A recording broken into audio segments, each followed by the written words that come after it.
தமிழ் சினிமாவின் உச்ச நட்சத்திரமாக இருக்கிற விஜய் அரசியல் கட்சியை தொடங்கி தமிழக வெற்றி கழகம்னு அறிவிச்சிருந்தார். விஜயின் கொள்கை என்ன? அவர் பேசப்போவது திராவிடமா, தேசியமா, தமிழ் இனப்பற்றா என பல கேள்விகளும் யூகங்களும் பரபரப்பாக்கி கொண்டிருந்த வேளையில கட்சி கொடிய அறிவிச்சிருக்காரு விஜய்.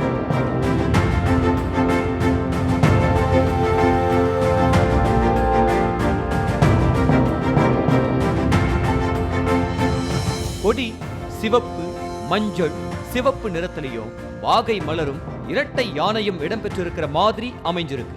அதுல 23 பச்சை நட்சத்திரங்களும் 5 நீல நட்சத்திரங்களும் அமைஞ்சிருக்கு. இந்த கொடியை வச்சே கொடி பேச போற அரசியல் இதுதான் கணிப்புகள் வெளியாக ஆரம்பிச்சிருக்கு.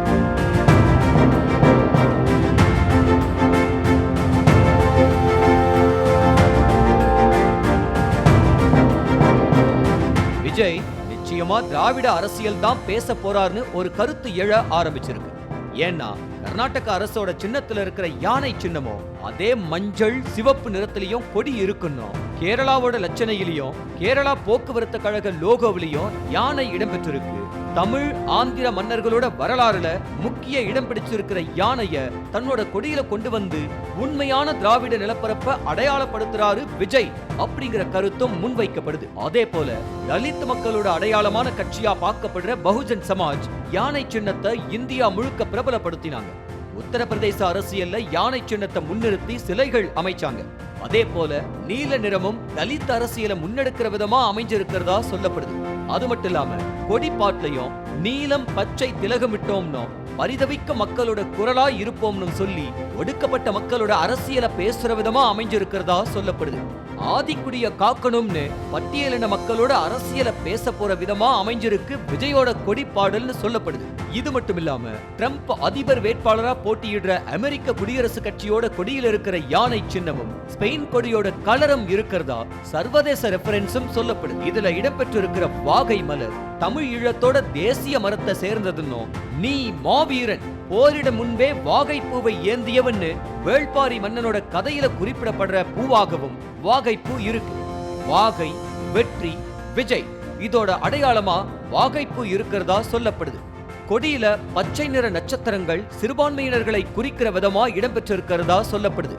கொடி பாடல்ல மீனவர்கள், ஆட்டோ ஓட்டுநர்கள், துப்புரவு பணியாளர்கள், விவசாயிகள், நெசவாளர்கள்னு குறிப்பிடப்பட்டிருக்கிறது. அடித்தட்டு மக்களோட பிரச்சனைகளை தாவேக்க பேசுங்கிற நோக்கத்துல இருக்கலாம்னு சொல்லப்படுது. 3 எழுத்து மந்திரத்தை மீண்டும் காலம் ஒலிக்குதுன்னு கொடி பாடல இடம்பெற்ற வார்த்தைகளும் அதுல வர்ற காட்சியில எம்ஜிஆர், அண்ணா கட் அவுட்டுகளுக்கு நடுவுல விஜய் நிக்கிறதும் தமிழ்நாட்டுல 50 ஆண்டுக்கும் மேல ஆட்சியில் இருக்கிற திராவிட கட்சிகளோட நிறுவன தலைவர்கள் போல தானும் திராவிட அரசியலையும் திமுக, அண்ணா, எம்ஜிஆர் அப்படிங்கிற 3 எழுத்து மந்திரத்தை விஜயோட தாவேக்க நிரப்போங்கிறத குறியீடா சொல்றாங்கிற விவாதங்களும் எழுந்திருக்கு. ரத்த சிவப்பு, அலங்கரிக்கும் மஞ்சள், இரட்டையான பலம், அரசர கேள்வி கேட்கும் தளபதியின் காலம், ஆளப்போறான் தமிழன்னு அன்னைக்கே சொன்னோம் அப்படிங்கிற வார்த்தைகள் விஜயோட ஆடியோ லான்ச்ல வர்ற மாஸ் பாடலுக்கு இணையா இருக்கிறதும் கொடியில உள்ள விஷயங்கள் குறியீடுகளாக டீகோடு செய்யப்பட்டது மட்டுமே அரசியல் இல்ல. பாட்டுல சொன்னதை செய்ய வேண்டியதும் மாற்று அரசியல் செய்ய போறதா சொல்லிட்டு ஏற்கனவே இருக்கிற கட்சிகளோட அடையாளங்களுக்குள்ள பயணிக்கிறதும் என்ன தாக்கத்தை ஏற்படுத்தும்னு தெரியல.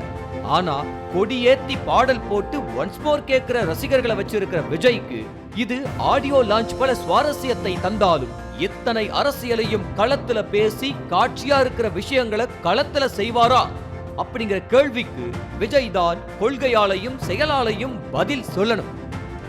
செய்திகளை உடனுக்குடனும் துல்லியமாகவும் தெரிந்து கொள்ள சப்ஸ்கிரைப் பண்ணுங்க.